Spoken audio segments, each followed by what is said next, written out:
이제 설교를 하려고 이렇게 이제 하는데 예배 전에 이제 우리 지수 형제가 그러는 거예요. 목사님하고 상임 목사님은 스타일이 참 많이 다른 것 같아요. 그래서 뭐가 다를까 그랬더니 상임 목사님은 막 파워가 막 힘이 넘치는데 목사님은 이렇게 잔잔하시다는 거예요. 그래서 좀 예배 스타일이 다르더라도 그냥 그렇게 이해해 주셨으면 좋겠습니다. 오늘 저는 영적인 치매라고 하는 말씀의 제목으로 함께 은혜를 나누었으면 좋겠는데요. 본문은 신명기 8장 11절에서 20절입니다. 찾아서 읽어보진 않을 거예요. 중간중간 제가 말씀을 찾는 화면에 준비한 것들이 있으니까 그때 읽는 것으로 할게요. 거의 다 아실 거예요. 우리나라가 고령화가 진행되고 있다라는 내용들은 이미 익히 뉴스나 이런 것들을 통해서 잘 알고 계실 것이라고 생각합니다. 그런데 그게 상황과 상태가 되게 심각한가 봐요. 어느 이제 전문가에 따르면 세계에서 가장 빠른 속도로 고령화가 되고 있대요. 어떤 전문가의 한 말에 따르면 우리나라가 2026년 정도에는 65세 이상 고령 인구의 비중이 전체 인구의 21.1%, 2060년이면 40%를 훌쩍 넘어서는 수치가 된다고 합니다. 우리가 잘 알고 있는 이웃나라 일본보다 훨씬 더 빠르게 그렇게 변화된다라는 거죠. 이렇듯 우리나라가 빠르게 고령화 사회로 접어들면서 사회적으로 여러 가지 문제점들이 대두되고 있는데 그 중에서 가장 대표적인 것이 오늘 말씀 제목과 같이 치매라는 거예요. 치매는 21세기 고령화 사회에서 인류를 가장 괴롭힐 것으로 예측된다고 해서 소위 21세기 질환이라는 별명을 가지고 있다고 합니다. 이를 증명이라도 하듯 치매 발병률은 2018년을 기준으로 할 때 12분에 1명씩꼴로 발병이 된다고 해요. 12분에 1명. 2050년에는 이런 속도로 가면 노인 인구의 15.1%, 271만 명 정도가 치매 환자라고 보시면 된다고 해요. 대충 계산해 보면 2050년에는 노인 중 7명 중 1명이 치매 환자라는 거예요. 어마어마한 수치인 거죠. 그렇죠? 저와 여러분들의 부모님 아니다. 2050년이면 그때 제 나이가 치매가 걸릴 확률이 있는 그때 그렇게 되겠네요. 그렇죠? 65세 이상이니까. 우리들 중에 1명이 치매 환자가 나올 수 있다라는 거예요. 1명이 아니죠. 여러 명이. 일반적으로 치매하면 노화에 따른 뇌 기능 저하로 나타나는 노인성 정신장애로만 알고 있는데 삼성 서울병원 정신과 김도관 신경과 나덕열 교수팀이 6년간 이 병원 외래를 찾은 치매 환자들을 대상으로 분석한 결과 전체 환자 중에서 무려 9%에 해당하는 사람들의 연령대가 50대였다고 해요. 50대가 치매 환자였다라는 거예요. 충격적인 내용 아니에요? 충격적인 내용입니다. 50대 멀지 않은 시간인데 그 많은 그 50대 중에 많은 사람들이 치매를 겪고 있다는 거예요. 몇 년 전 건강보험 심사평가원에서 조사한 바에도 우리나라의 50대 이하, 그러니까 20대에서 40대 젊은 치매 환자들도 꾸준히 늘고 있는 추세라고 하는 엄청난 충격적인 내용을 발표한 적이 있습니다. 그러니까 무엇이냐면 치매가 더 이상 노인들에게만 해당되는 질병이 아니라 50대 이하, 저와 같은 사람들도 예외가 아니라는 거죠. 여러분 보신 적이 있으실 수도 있어요. 2004년에 개봉한 영화인데 내 머릿속의 지우개라고 하는 영화입니다. 이 영화는 치매에 대한 사람들의 고정관념을 깨워준 영화예요. 이 영화를 보신 분들은 아시겠지만 극 중에서 수진 역할을 맡은 손예진이 젊은 나이임에도 불구하고 치매에 걸려 점차 기억을 잃어가는 것으로 이제 내용이 소개되고 있습니다. 그러다가 결국 사랑하는 연인 정우성마저 마치 처음 본 사람처럼 전혀 기억을 하지 못할 정도로 상태가 심각해진다라고 하는 것이 전체적인 줄거리예요. 이렇듯 치매에 걸리면 오래된 기억보다 먼저 가까운 기억들을 잃어버린다고 해요. 그러니까 옛날 기억부터 없어지는 게 아니고 가장 최근 기억부터 없어지는 거예요. 예를 들어 이런 거죠. 방금 밥을 먹었습니다. 아침밥을 먹었어요. 그런데 치매를 앓고 있는 분은 어떻게 이야기해요? 밥을 먹지 않았으니까 배가 고프니까 밥을 달라는 거예요. 밥 주세요. 지금 방금 밥 먹었는데. 그래서 밥상 치웠는데 배가 고프니까 밥 달라는 거예요. 그러면서 생떼를 부리죠. 왜 밥 안 주냐고. 드라마나 영화에서도 보신 적이 있으실 거고 뭐 아니면 가족 중에서 그런 경험이 있으신 분도 있을지 모르겠습니다. 최근 기억을 점진적으로 이제 잊게 되는 그런 분들의 상태가 더욱 심각해지면 어떻게 될까요? 이제 과거의 기억도 잊어버리기 시작하는 거예요. 그래서 친구나 친척은 물론 사랑하는 남편과 아내, 자식들까지도 심지어 자기 자신이 누구인지조차도 기억하지 못할 지경에 빠지게 되는 것입니다. 이런 모습을 지켜보는 사람들, 가족들, 친구, 주변 사람들의 마음은 얼마나 괴롭고 힘들겠습니까? 내 부모가 그런다고 한번 생각해 보세요. 나를 보고 누구세요? 라고 말한다면. 어떤 병이든 환자의 낫고자 하는 의지가 회복에 있어서 굉장히 중요한 요소인데 치매 환자의 경우 자신이 무슨 병에 걸렸는지도 인식하지 못할 뿐만 아니라 자신이 무슨 일을 하고 있으며 또 자신이 누구인지조차 전혀 기억을 하지 못하니 치료에 있어서는 전혀 불가능하다라고 하는 거예요. 보통 그러잖아요. 의지를 가지면 된다고. 암 환자들한테 병원과 싸워 이기라고 이런 얘기를 하는데 치매 환자들한테는 그 얘기가 의미가 없는 거예요. 자기가 병에 걸렸는지도 모르고 그리고 자기가 누군지조차 모르니까 의미가 없는 내용인 거죠. 그래서 흔히들 치매를 암보다 더 위험하고 잔인한 병이라고 일컫는 것입니다. 여기서 오늘 저와 여러분 우리가 기억해야 할 중요한 사실이 있는데 그것은 치매라는 무서운 질병은 비단 육체적이고 정신적인 부분에만 생기는 것이 아니라 영적으로 생기는 무서운 질병이라는 사실입니다.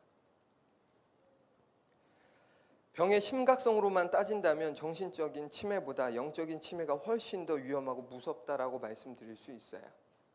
나는 정신적으로 멀쩡한데 라고 이야기해도 그보다 더 무서운 영적인 치매에 내가 걸렸을 수 있다라는 것이지요. 왜 정신적인 치매보다 영적인 치매가 훨씬 더 무섭고 위험할까? 우리는 시편 50편 22절의 말씀을 통해 확인해보고 싶습니다. 같이 한번 읽어볼까요? 시작.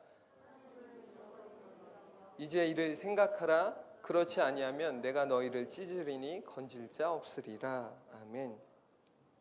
하나님을 잊은 너희여라고 이렇게 시작합니다. 하나님을 잊었다는 것은 하나님을 알았고 믿었다라고 하는 것을 전제하는 것이겠죠. 이전에 하나님에 대해서 잘 알았고 믿었지만 중요한 사실은 무엇이냐? 지금은 하나님을 잊은 채 살아가고 있다라는 것입니다. 여기서 우리가 짚고 넘어가야 할 사실은 치매라는 질병의 특성상 영적인 치매에 걸린 사람들은 자신이 하나님을 잊고 있다라는 사실조차 인지하지 못한다라는 거예요. 하나님을 잊었어요. 그런데 잊은지 몰라요. 그게 문제라는 거예요. 이것이 이 병이 가지는 아주 무서운 심각성이라고 말씀드릴 수 있습니다. 하나님을 잊은 채 살아가고 있음에도 불구하고 정작 본인들은 특별한 문제가 없으며 하나님을 지금 잘 믿으면서 신앙생활하고 있다라고 착각하고 있다라는 거예요. 이렇게 하나님을 잊고 살아가는 사람들에게 하나님은 시편 기자를 통해 매우 섬뜩한 경고를 말씀하셨어요. 하나님을 잊은 자들에게 말씀하신 경고의 내용이 뭐예요? 그렇지 아니하면 내가 너희를 찢으리니 건질 자 없으리라. 마치 사자가 날카로운 이빨로 먹잇감을 찢듯이 하나님께서 하나님을 잊은 자들을 찢어버리겠다라는 거예요.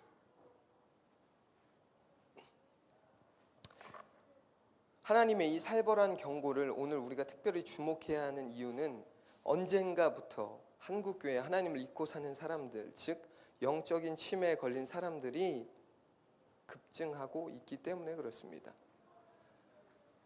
하나님을 믿어요. 하나님을 믿으니까 예배도 드리죠. 하나님을 믿으니까 모임에도 나와요.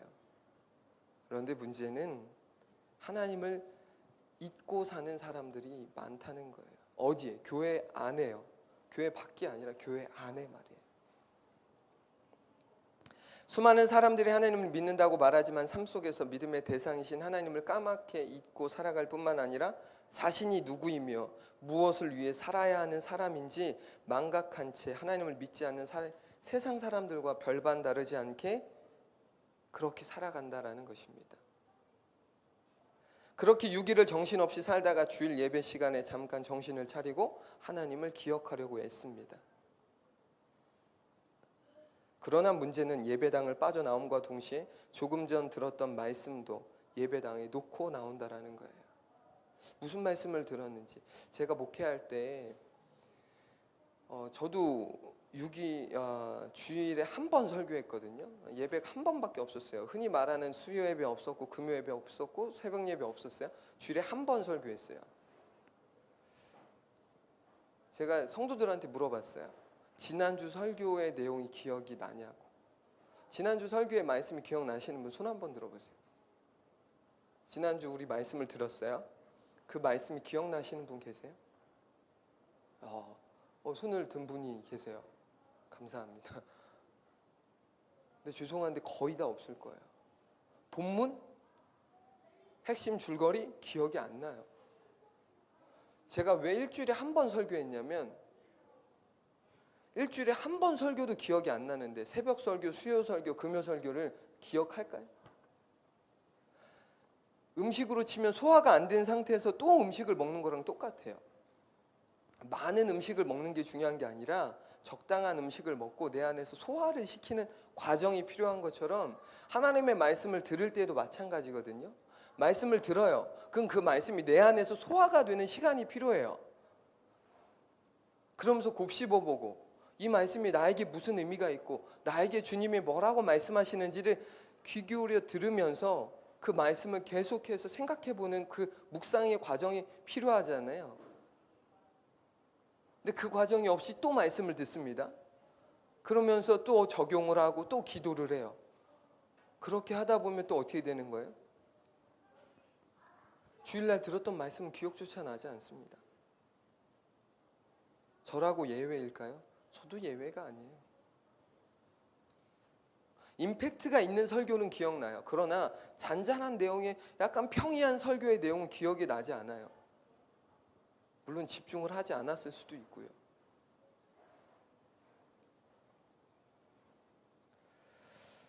여러분 말씀을 우리가 아침에 이거는 주일을 얘기할 것도 없어요. 아침에 큐티 하시잖아요. 큐티 하는 분들 있잖아요. 아침에 큐티 했던 내용이 그 저녁에 기억이 나지 않을 수도 있어요. 내가 무슨 적용을 했는지. 왜요? 아침에 큐티했지 저녁에 그 큐티의 내용을 그때 떠올리려고 하면 떠올려져요? 큐티라는 게 말씀이라는 게 그 말씀을 붙잡고 계속 씨름하는 거거든요. 그러다 저녁에 정리를 해야 되는데 그렇지 않고 아침에 나 큐티했어. 나 주일날 예배 드렸어. 끝. 그러니까 그 다음 주에 되면 예배 때 들었던 말씀, 큐티를 했던 내용 당연히 생각 안 나죠. 당연한 거예요. 머리가 나빠서가 아니라.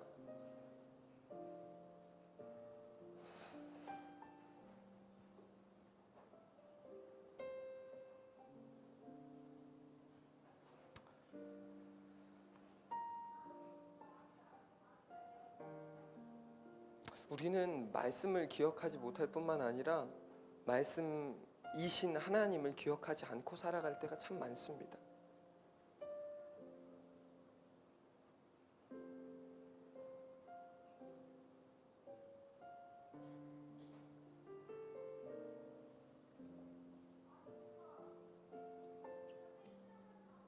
그게 바로 영적인 치매의 전조 증상이에요.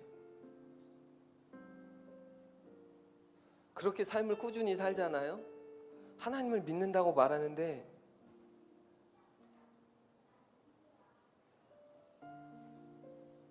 근데 하나님을 잊고 살아요.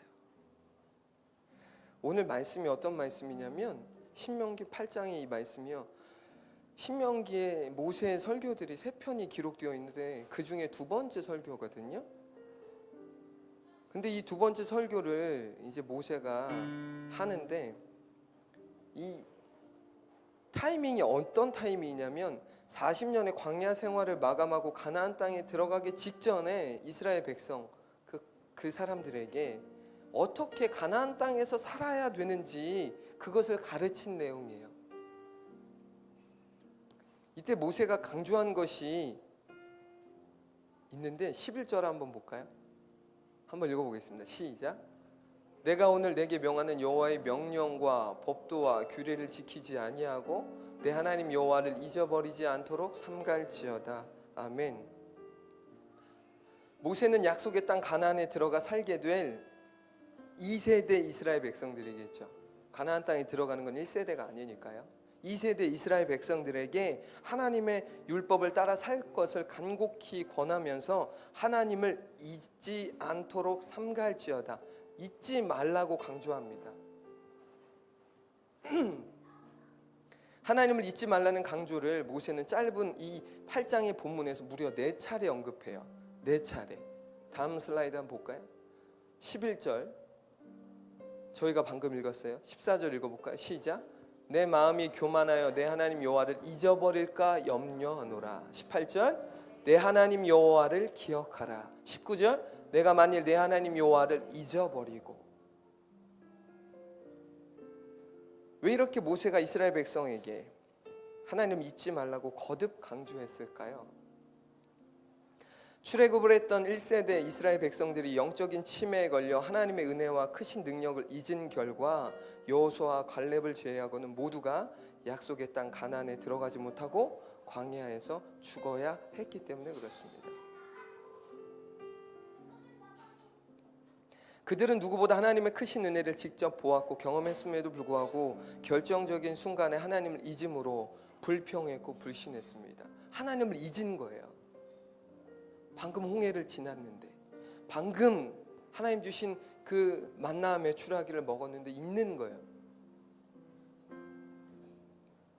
그러면서 다시 애굽으로 돌아가겠다고 난리를 치며 밤이 새도록 통곡하기까지 했습니다.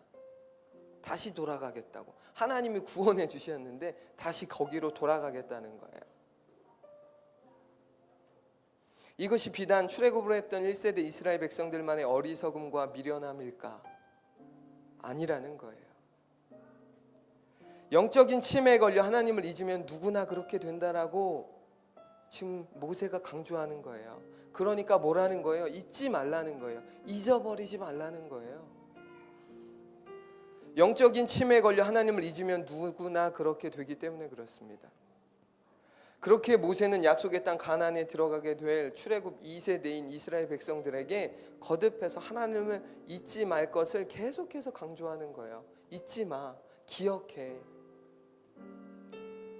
분명 젖과 꿀이 흐르는 약속의 땅 가나안은 축복의 땅이 맞습니다. 하지만 모세는 그렇게 좋은 환경과 조건이 오히려 하나님을 잊게 만드는 또 다른 원인이 될 수 있다는 것을 알았기에 그것을 몹시 염려하며 잊지 말라고 말하는 거예요. 이 당시 모세의 이 애절한 마음, 걱정, 그 마음이 본문 12절에서 14절 상반절에 기록되어 있는데요. 한번 또 이것도 읽어볼까요? 읽어보겠습니다. 시작.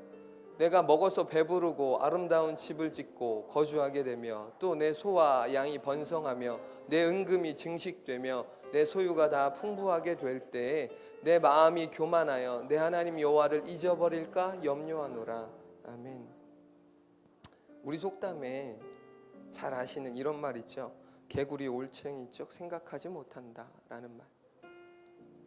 이 속담은 성공하고 나서 지난날에 어렵고 힘들었던 때의 일을 생각하지 않고 처음부터 마치 잘난 것처럼 착각하며 우쭐대는 사람들에게 주로 사용하는데, 모세가 이스라엘 백성에게 염려하는 것이 바로 이 내용인 거예요.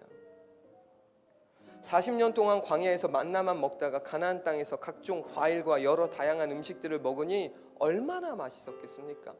그때 당시 광야에서 먹을 수 있는 음식은 제한적이었잖아요. 그런데 약속의 땅 가나안을 들어갑니다. 거기에선 먹어보지도 못한 음식들이 너무 많은 거예요.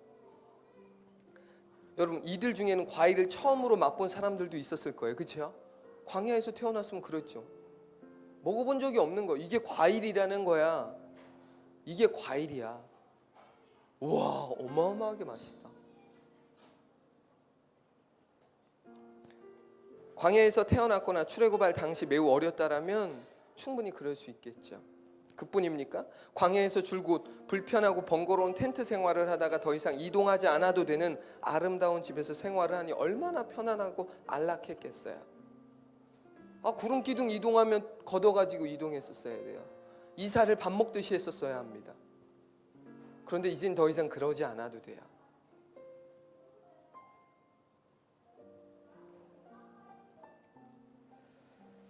거기 하나님의 은혜로 소유까지 넉넉해지니 더할 나위 없이 행복했을 것입니다. 거기까지는 좋은데 문제는 그때가 바로 하나님의 은혜를 잊어버림으로, 교만함으로 영적인 치매에 걸리기 쉬운 때라고 하는 것을 기억해야 한다라는 거죠. 소위 말해 먹고 살만할 때 뭘 기억해야 돼요? 그때가 바로 교만의 늪에 빠질 수 있는, 하나님을 잊어버리기 딱 좋은 타이밍이라는 거예요. 어렵고 힘들 때, 그때는 하나님을 그냥 찾게 되어 있어요. 물론 원망도 할 수 있죠. 왜 하나님 나한테 이런 일을 허락하셨습니까? 원망도 할 수 있어요. 그러나 그 원망의 대상도 하나님이에요. 어쨌든 하나님이에요. 원망을 하든 기도를 하든 그건 하나님이에요. 그런데 그 문제가 해결되고 안락해지고 편안해지고 소위 잘 되면 그땐 뭐 하는 거예요? 하나님을 잊게 된다라는 거죠.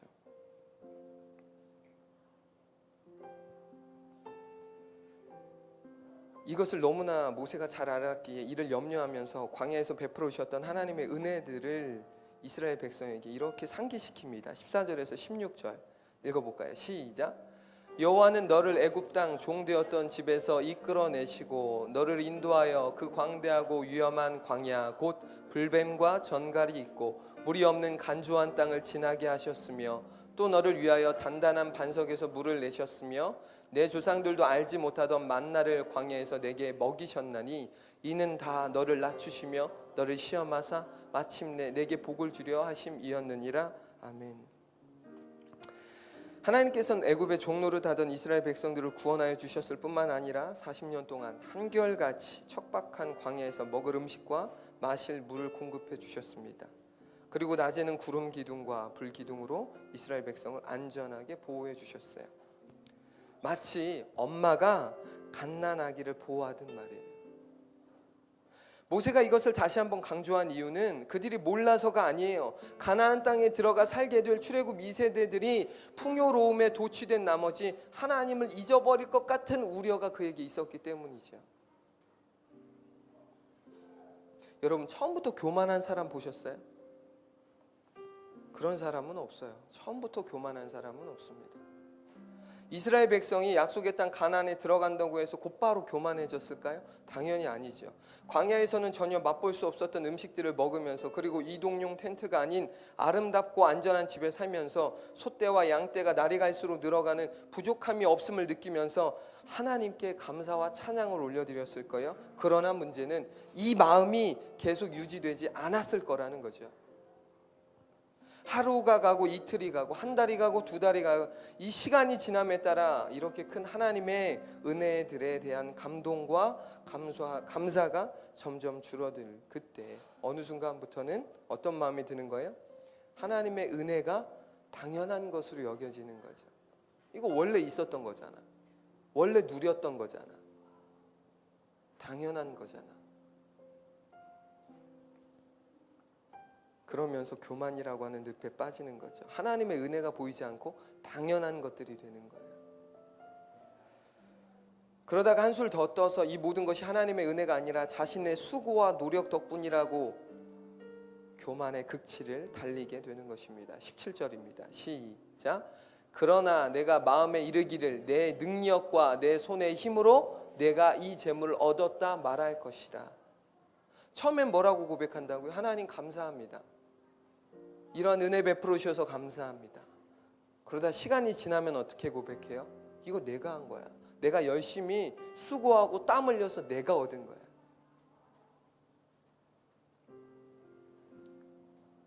저를 한번 따라해 보시겠어요? 교만이 영적인 치매의 원인입니다. 교만이 뭐라고요? 영적인 치매의 원인이라고요. 영적인 치매에 걸리는 이유가 뭐라고요? 교만이라는 거예요.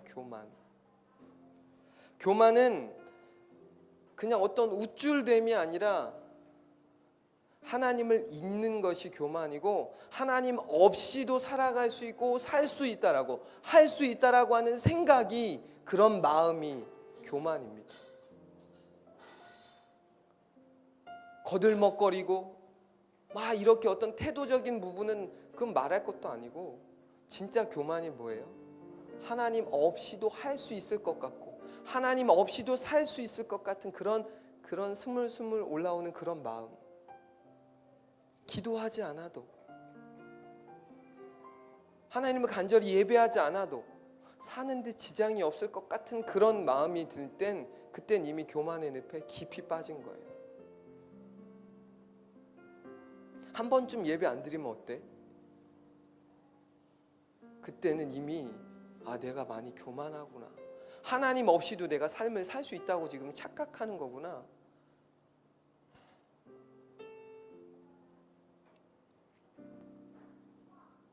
그렇게 모세는 지금 이스라엘 백성에게 계속해서 하나님을 기억해야 돼, 잊어버리면 안 돼 라고 하는 이 내용을, 단순한 이 내용을 계속 반복하고 있는 거예요. 여러분도 아시겠지만 병은 걸린 뒤에 치료하는 것보다 애초에 걸리지 않는 것이 가장 좋겠죠. 걸리지 않는 것이, 예방하는 게 가장 좋은 거예요. 그런 측면에서 흔히들 예방이 최고의 치료법이라고들 말하는데요, 영적인 질병인 이 여러 질병과 마찬가지로 영적인 것도 마찬가지예요. 예방하셔야 되는데, 그럼 어떻게 영적인 치매를 예방할 수 있냐? 저는 잠언 3장 6절의 말씀이 떠오르더라고요. 이 말씀을 정리할 때 이 말씀이 떠올랐어요. 잠언 3장 6절. 네, 같이 한번 읽어볼까요? 시작. 범사의 그를 인정하라. 그리하면 내 길을 지도하시리라. 아멘. 너무 잘 아는 말씀이에요. 범사의 그를 인정하라. 그리하면 내 길을 지도하시리라. 영적인 치매, 교만의 늪에 빠지지 않을 수 있도록 성경이 제시하는 방법은, 저는 범사의 하나님을 인정하는 것이라고 생각합니다. 항상 하나님을 인정하는 것. 하나님을 인정한다는 게 도대체 뭘까요? 하나님을 인정한다. 저는 하나님을 인정한다는 걸 어떻게 설교해야 되지? 어떻게 이야기를 좀 나눌 수 있을까 하다가 누가 떠올랐냐면 요셉이 떠올랐어요. 창세기에 나오는 요셉 있잖아요. 성경에 요셉이라는 사람이 여러 명 나오는데 창세기에 나오는 요셉 말이에요. 신앙생활을 해보신 분들은 요셉 이야기를 다 잘 아실 거예요. 형들에 의해 애굽의 노예로 팔려갔지요. 정말 기가 막힌 일이에요. 형제가 동생을 팔아버립니다. 돈 몇 푼 받고, 꼴 보기 싫으니까. 죽이려고 하던 걸 겨우 살린 거예요, 누군가. 그래서 팔아버려요. 팔린 곳이 어디입니까? 보디발 장군이 이제 거하는 집, 거기였어요. 근데 우리가 주목해야 할 내용은 어디냐? 그 집에 팔려가서 열심히 일을 하는 요셉. 근데 그렇게 열심히 일하는 요셉을 보디발이 굉장히 칭찬하고 그리고 인정해 주잖아요. 그런데 누구의 눈에도 요셉이 들어왔어요?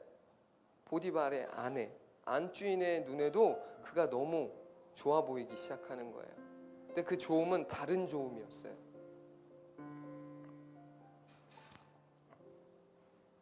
요셉을 좋아하게 된 보디발의 아내, 그는 그날부터 무엇하기 시작합니까? 성적으로 유혹하기 시작해요. 눈짓을 보내죠. 이리 와봐.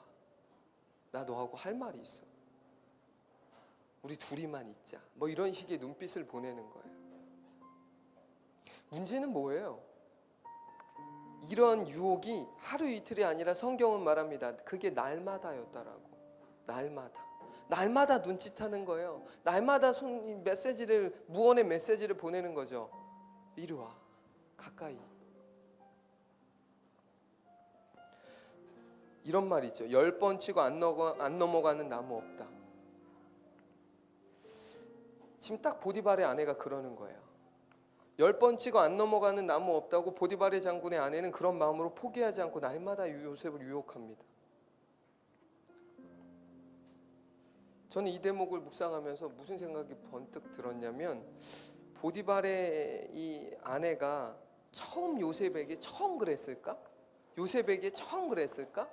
한번 여러분 상상해 보세요. 그런 마음에 문제가 있는 사람은 습관이거든요. 그게 요셉에게 처음 그랬을까? 그 전에 있던 다른 요셉들한테도 그랬을 거예요. 자기의 마음에 드는 사람 있으면 어떻게 하는 거예요? 자기의 권력을 이용해서 잡아먹는 거죠. 성적 노리게 만드는 거예요. 왜? 걔네들은 저항할 수 없어요. 내가 원하면 해야 되니까.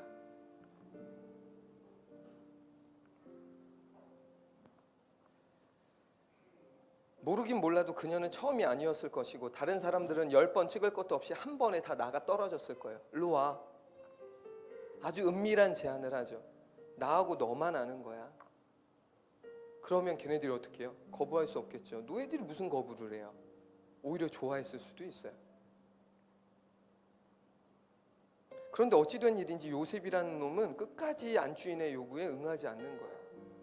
눈짓을 보내도, 무언의 메시지를 보내도, 아니 구체적인 메시지로 전달을 해도 싫다는 거예요.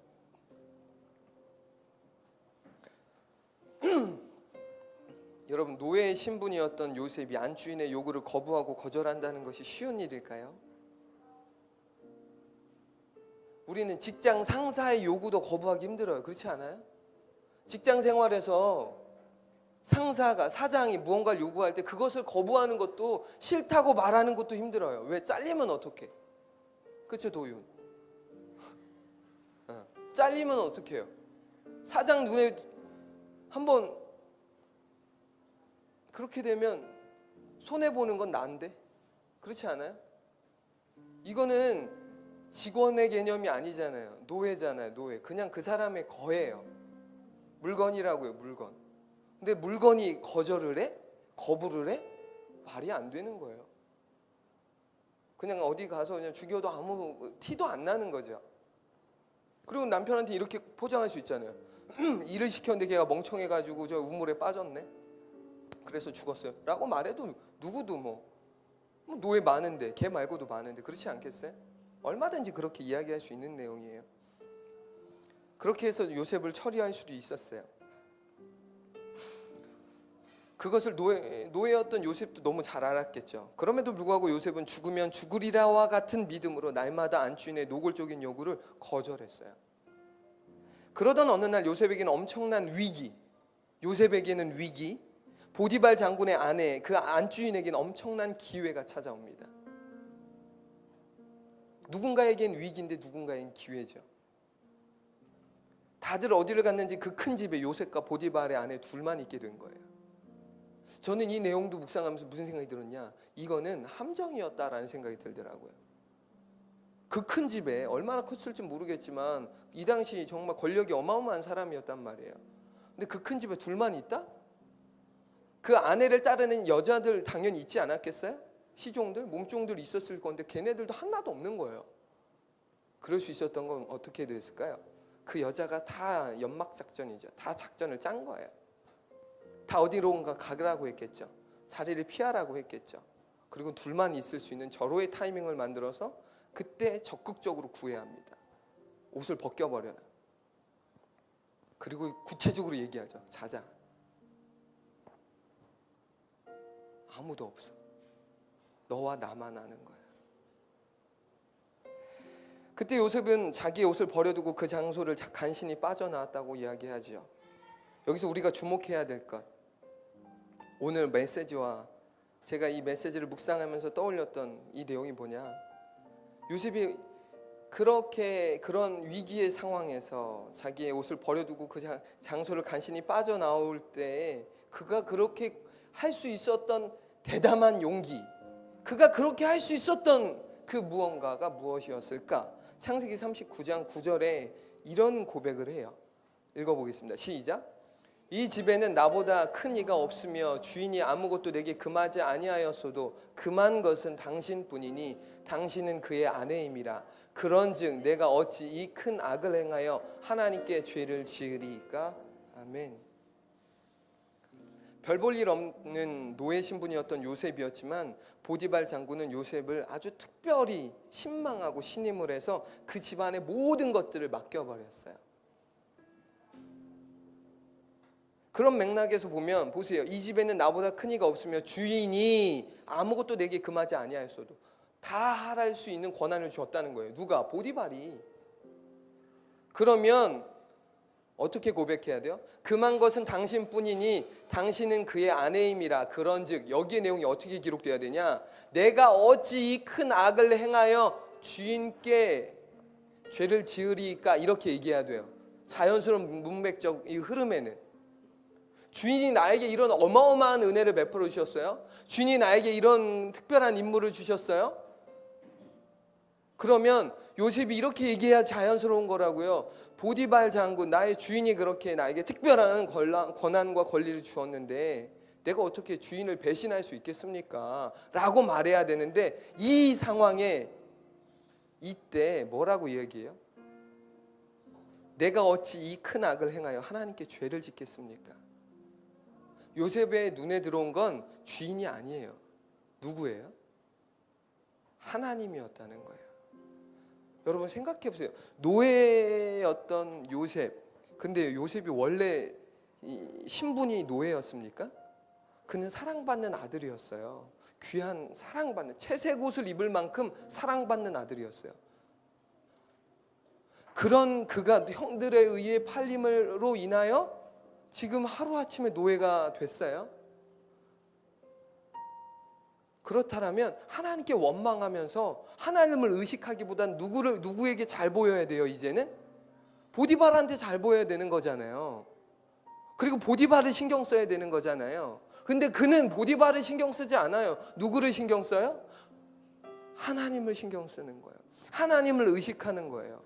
하나님을 인정하는 게 뭡니까? 하나님을 의식하는 거예요. 하나님을 의식하는 것이 믿음이에요. 보이지 않는 하나님을 우리가 믿는다고 말해요. 그런데 그 믿음이 도대체 뭐예요? 진짜 믿음은 의식하는 거예요. 지금 여기 나와 함께 계신 하나님을 의식하고 내가 혼자 방에 있을 때, 내가 누구와 함께 있을 때든 내가 무엇을 하든 그때 나는 하나님 앞에 있다라고 하는 그것이 믿어지는 게, 그 믿어짐으로 말미암아 내가 다른 선택을 하는 것이 믿음인 줄 믿으시기 바랍니다. 그게 하나님을 인정하는 거예요. 그게 뭐예요? 그게 겸손이에요. 교만은 하나님 없는 것처럼 살아가고 하나님 없이도 살 수 있을 것 같다라고 하는 그런 마음이 교만이라면, 겸손이 뭐냐? 하나님을 인정하는 거예요. 하나님을 의식하는 거예요. 하나님을 인식하는 거예요.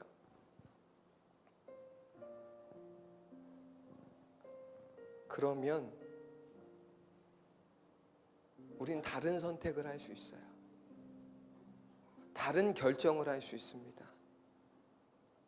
위기가 아닐 수 있어요. 그때가 신앙을 증명할 수 있는 기회가 되는 것이고, 그때가 살아계신 하나님을 증명하는 시간이 되는 거예요. 여러분, 저는 목사이지만 교회에서 사용하는 용어들이 너무 추상적이라고 생각해요. 은혜, 믿음, 어떻게 설명할 거예요 도대체 그거를? 구체적인 언어로 표현할 수 있어야 된다고 저는 생각합니다. 누군가 겸손이 뭐냐고 말할 때 지금과 같이 얘기할 수 있어야 되는 거예요. 왜냐하면 사람들은 우리와 똑같은 단어를 쓰잖아요. 겸손이라고. 그런데 국어사전에서 말하는 겸손과 성경이 말하는 겸손의 맥락은 다르잖아요. 겸손해야 된다. 하나님을 인식하고 의식하고 살아가는 것. 그게 하나님을 인정하는 거예요. 그게 진짜 믿음입니다. 그 믿음을 가지고 살면 어떤 병에 걸리지 않아요? 치매에 걸리지 않는다고요. 영적인 치매에 걸리지 않아요. 차라리 육적인 치매, 정신적인 치매에 걸리는 게 낫죠. 영적인 치매에 걸리면 하나님이 찢어버린대요. 성경에 주여 주여 하는 자들이라고 하는 경고의 말씀이 있는데 그 주여 주여 하는 자들이 뭐예요? 말은 주여인데 나는 하나님을 잊고 있거든요. 그런 사람이 그런 사람인 거예요.